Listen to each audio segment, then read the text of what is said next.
There is a vegetable growing on the coastline of Europe right now that contains nearly 2.5 times more vitamin C than an orange. It has double the cancer-fighting compounds of broccoli. It tastes like hazelnuts blended with cream. And in parts of the world, picking it is a criminal offense. Not because it is poisonous, not because it is invasive, because for 300 years, humanity almost ate this plant into extinction. This was once the most prized vegetable on earth.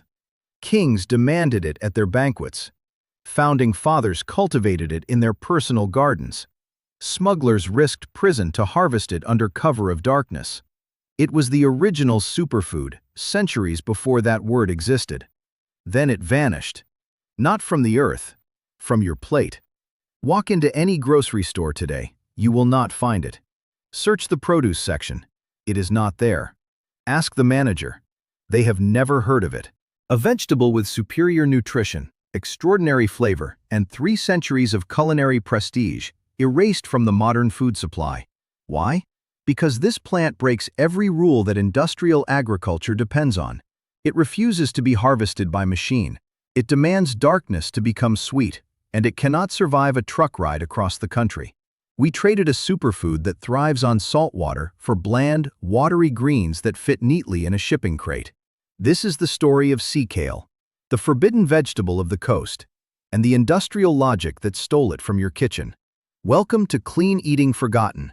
The archive opens in the early 1800s at a sprawling estate in the hills of Virginia. Thomas Jefferson, the 3rd President of the United States, kept meticulous records of everything he planted. In 1809, he documented something unusual in his garden journals.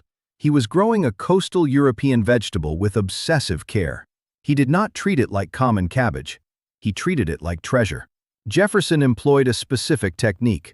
He covered the emerging shoots with heavy clay pots, blocking all sunlight. This forced the stalks to grow pale, tender, and remarkably sweet. He wrote that this plant was among the finest vegetables any garden could produce.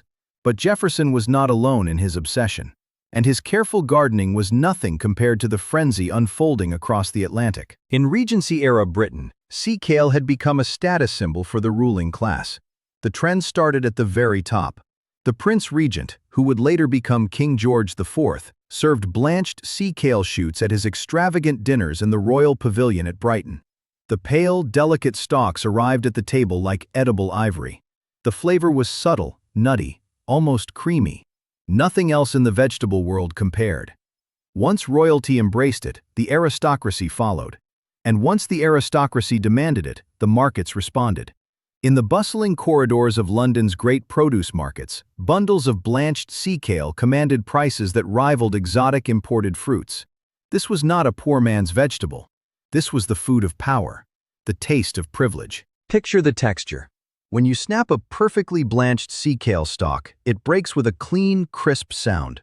The inside is translucent, almost like the flesh of a pear. The juice that beads on the broken surface carries a scent somewhere between hazelnut and the salt air of the coast. On the tongue, it melts into a flavor that is creamy, faintly sweet, with a mineral undertone that reminds you this plant was forged by the ocean itself. No modern vegetable delivers this combination. Nothing in your refrigerator tastes like this. Nothing at the farmer's market comes close. And this was not just a British obsession. Travel to the coastlines of Normandy and France during the same era. Fishermen's wives gathered wild sea kale from the rocky shores and prepared it simply. Steamed with butter and a squeeze of lemon. The pale stalks glistened on rough wooden plates. The flavor was delicate enough for a king, but hearty enough for a fisherman who needed real nourishment before facing the Atlantic at dawn. Move further north to Scandinavia. Coastal communities in Denmark and southern Sweden incorporated sea kale into their seasonal food traditions for generations. They understood something fundamental. The coastline was not barren land. It was a garden. The salt air, the sandy soil, the harsh winds that bent the trees, these were not obstacles to food production. They were the ingredients that created the most nutrient-dense vegetables on the continent. Every coastal culture that encountered this plant reached the same conclusion independently. This was food worth protecting, worth cultivating, worth passing down. The Romans knew it too. Historical records suggest that coastal brassicas resembling sea kale were gathered along Mediterranean shores and served alongside fish and olives. 2,000 years of culinary history, from Roman tables to Georgian banquets, confirmed the same truth. The sea grows better food than the farm. But the demand in Regency, England created a crisis unlike anything before. Sea kale grows wild on the shingle beaches of southern England. It sits there in the open, free for the taking. And when the London markets were paying premium prices for every bundle, those wild plants became free money growing in the sand. Legitimate growers established kale yards to cultivate it, but they could not grow fast enough to meet the aristocratic appetite. So, ordinary people turned poacher. Under cover of darkness, entire families descended on the beaches of Sussex and Hampshire. They did not pick a few stems. They brought wagons and carts directly onto the sand. They dug up the massive root crowns, ancient plants that had survived in the shingle for decades, and carted them off to sell in London. Entire coastlines were stripped bare in a single night. This was not harvesting. This was a botanical crime wave. The devastation was so severe that the British government eventually intervened. Today, wild sea kale is a protected species under British conservation law. Picking it from the wild carries legal penalties. A vegetable so delicious that governments had to make it illegal to pick. That is not something you hear every day. Modern science would later confirm what Thomas Jefferson and the British aristocracy already knew. This plant is extraordinary. Sea kale belongs to a rare category of plants called halophytes. These are organisms that do not merely tolerate salt, they thrive in it. The vast majority of our modern crops, including corn, wheat, soybeans, and lettuce, are the opposite. Water them with anything remotely salty and their cells collapse. They die immediately. Sea kale evolved a different strategy entirely. It developed a massive, fleshy taproot system that drives deep into coastal sand, mining for fresh water and minerals beneath the salt. And because the plant lives in a state of constant salt stress, it manufactures potent antioxidant compounds to protect its own cellular machinery. When you eat this plant, you consume that protection. The numbers make the case clearly. A standard commercial orange delivers roughly 53 milligrams of vitamin C per 100 grams. That is the benchmark. The gold standard of immune support that the citrus industry has marketed for over a century. Sea kale shoots contain approximately 130 milligrams of vitamin C per 100 grams. That is not a small improvement. That is nearly 2.5 times more vitamin C than the fruit most people think of as the ultimate source. And here is the timing that matters. Sea kale is ready for harvest in late winter and early spring, exactly when humans historically needed immune support the most. Exactly when fresh produce was scarcest. Exactly when illness struck hardest. Our ancestors did not need nutritional science to understand this. They ate it because it kept them alive through the leanest months of the year. But the nutritional story does not end with vitamin C. Sea kale is a brassica, the same botanical family that includes broccoli, cauliflower, and kale. It is packed with compounds called glucosinolates, specifically one called glucoraphanin. When you chew this plant, an enzyme reaction transforms glucoraphanin into sulforaphane, a molecule that has been extensively studied for its ability to target and destroy cancer cells. Standard commercial broccoli contains approximately 50 to 60 milligrams of glucosinolates per 100 grams. That is already impressive. Broccoli gets tremendous publicity for this exact reason. Sea kale, hardened by the constant stress of coastal life, concentrations often exceeding 100 milligrams per 100 grams. Double the defensive capability of your grocery store broccoli, twice the cancer-fighting ammunition, from a plant most people have never heard of. A study published in the Journal of Agricultural and Food Chemistry confirmed the exceptional antioxidant profile of wild brassica species growing in high salinity environments. The researchers concluded that salt stress functions as a natural amplifier. The harsher the conditions, the more defensive compounds the plant creates. The more defensive compounds it creates, the more nutritional value it delivers to whoever eats it. Suffering makes this plant stronger, and that strength transfers directly to you. There is another dimension to the nutritional story that rarely gets mentioned. Sea kale is rich in minerals that modern diets desperately lack. The deep taproot system mines calcium, magnesium, potassium, and trace minerals from coastal substrates that most agricultural soils depleted decades ago. Conventional farming strips the same narrow band of topsoil year after year. Sea kale reaches into geological deposits that modern crops never touch. A comparative analysis of mineral content in wild coastal brassicas versus commercially farmed varieties showed consistent patterns. Wild specimens contained significantly higher concentrations of essential minerals across every category measured. Not by small margins, by multiples that made the researchers recheck their instruments. And there is the fiber content. Sea kale delivers both soluble and insoluble fiber in proportions that support gut health in ways that isolated fiber supplements cannot replicate. The traditional preparation, light steaming or raw consumption of blanched shoots, preserves this fiber matrix intact. Modern processing destroys it.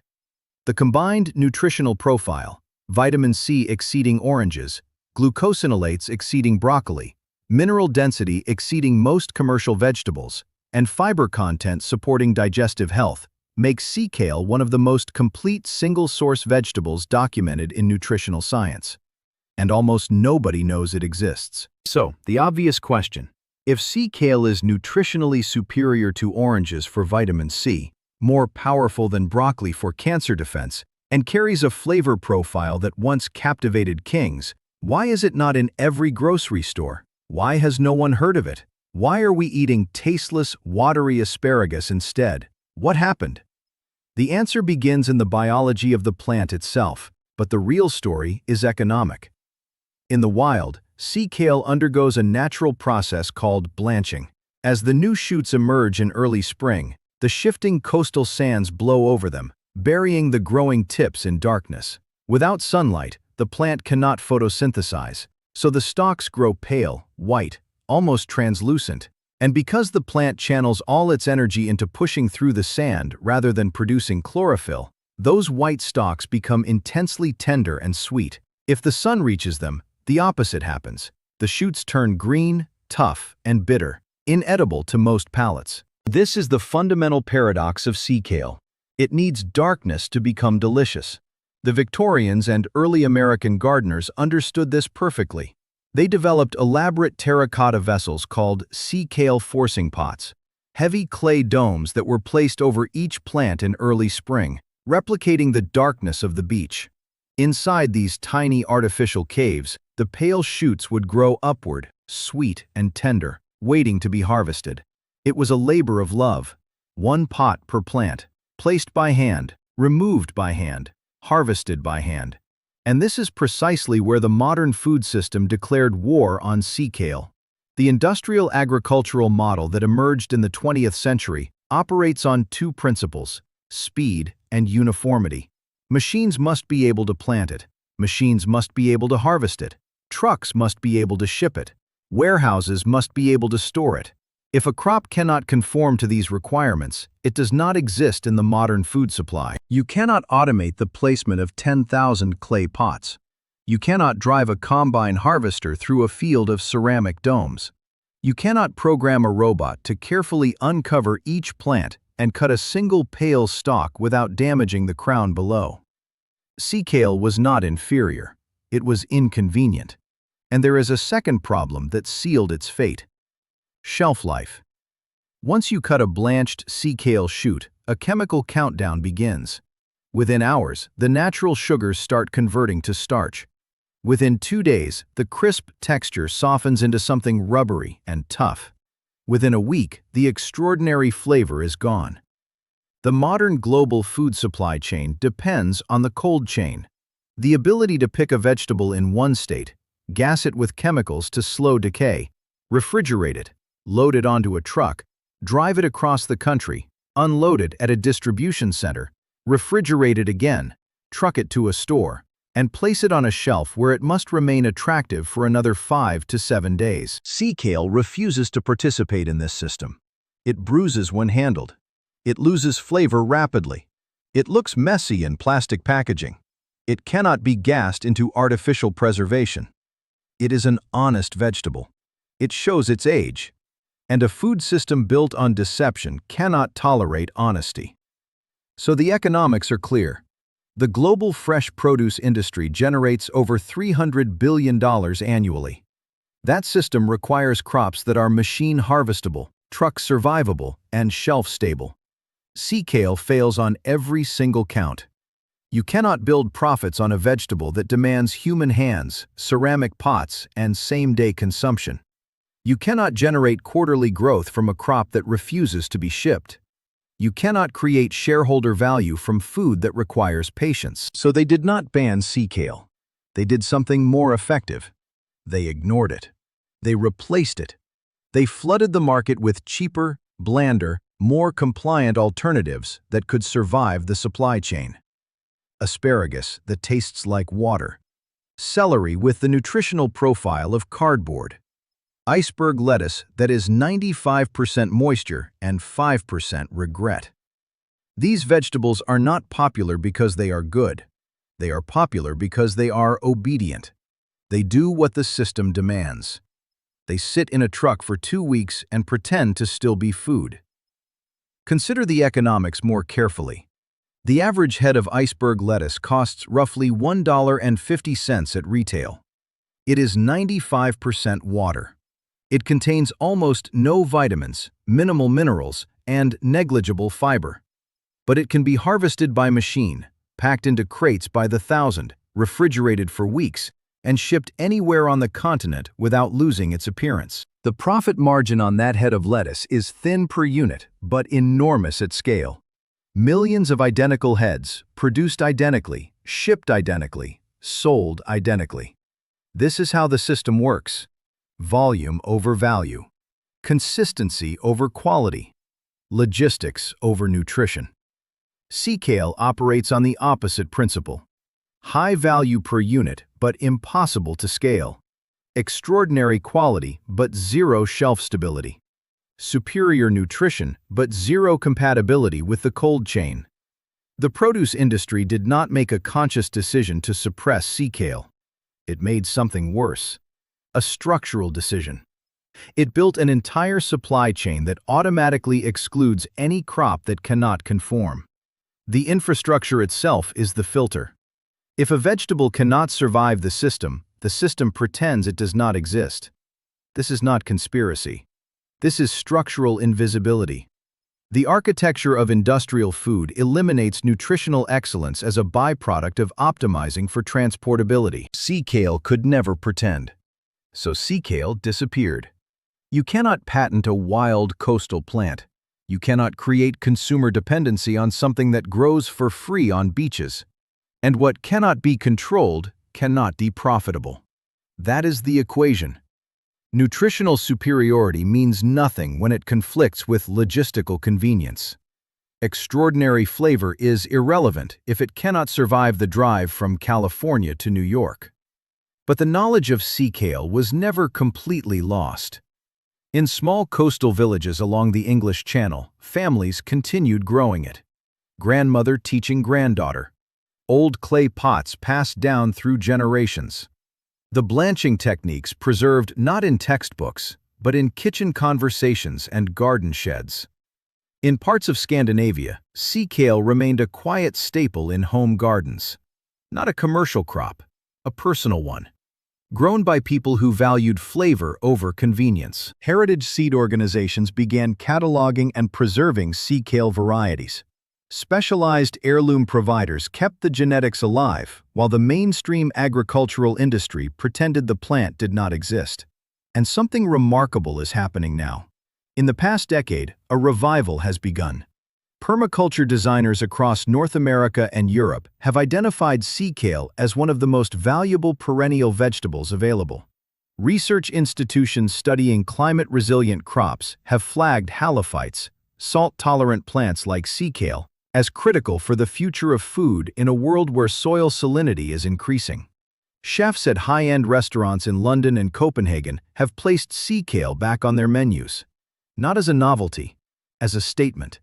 A declaration that flavor should not be sacrificed for freight logistics. Small-scale growers are offering sea kale crowns and seeds through specialized catalogs and online heirloom networks. The Thomas Jefferson Center for Historic Plants maintains heritage varieties. Rare seed exchanges carry the exact genetics that once graced presidential gardens. The industrial system tried to erase this plant. They failed. Because you cannot extinguish 300 years of culinary love by making it inconvenient to ship. The roots survive. The seeds persist. The knowledge endures in the hands of people who refuse to accept that convenience should dictate nutrition. Reclaiming sea kale is surprisingly simple, and here is what makes it extraordinary for home growers. Step 1. Understand what you are planting. Sea kale is a perennial. Unlike the annual vegetables you replant every spring, you put sea kale in the ground once and it produces food for 20 years or more. 2 decades of harvests from a single planting. That is not a vegetable. That is an investment. Step 2. Find your source. You will not find these seeds at any major garden center or chain store. Search for specialized heirloom seed providers. Heritage plant centers affiliated with historic gardens carry authentic varieties. Rare seed catalogs and online exchanges are your best path to genuine sea kale genetics. Step 3. Give it what it wants. Sea kale demands excellent drainage above all else. Sandy soil is ideal. If your garden has heavy clay, amend the planting area with coarse sand and gravel. Full sun. And despite being a halophyte that thrives on salt spray in the wild, you do not need to salt your garden. The plant simply needs soil that does not hold water against its roots. Step 4. Learn the blanching technique. In early spring, when the first shoots appear, cover each plant with an upturned pot, a bucket, or any container that blocks all light. Wait 2 to 3 weeks. When you lift the cover, you will find pale ivory stalks that snap cleanly and taste like nothing you have ever experienced from a garden. Step 5. Harvest the full season. Spring brings the prized blanched shoots. Summer offers the younger green leaves, which cook beautifully like traditional greens. Late summer delivers broccoli-like flower buds that are completely edible. 3 distinct vegetables from one indestructible plant across an entire growing season. Step 6. Let it become beautiful. Sea kale is one of the most visually striking plants you can grow. Massive blue-green wavy leaves that look like living coral. In summer, it erupts into clouds of white flowers that carry the scent of honey. Pollinators come from considerable distances. It is an edible ornamental that belongs in a flower border as much as a vegetable patch. Step 7. Share what you grow. Every person who plants sea kale becomes part of a preservation effort that the industrial food system does not want to see succeed. Save seeds. Share crowns with neighbors. Teach someone the blanching technique. This is how forgotten food survives, not through corporations, through kitchen tables and garden fences. The story of sea kale is not about one vegetable. It is about a food system that eliminates everything it cannot control. A supply chain that rewards obedience and punishes excellence. An economic model that would rather sell you tasteless greens that survive a 2-week truck ride than extraordinary food that demands to be eaten fresh. For 10,000 years, humans ate what the coastline offered. We adapted our methods to the plant, not the plant to our machines. We accepted that the best food required patience and darkness and human hands. We traded that understanding for logistics, for shelf life, for quarterly earnings reports, for the illusion that convenience equals progress. A vegetable that once graced the tables of presidents and kings was deemed too difficult for the modern world.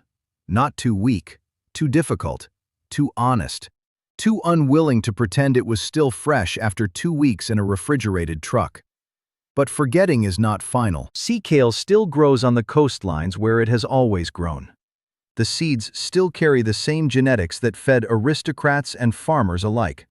The blanching technique still works exactly as it did 3 centuries ago.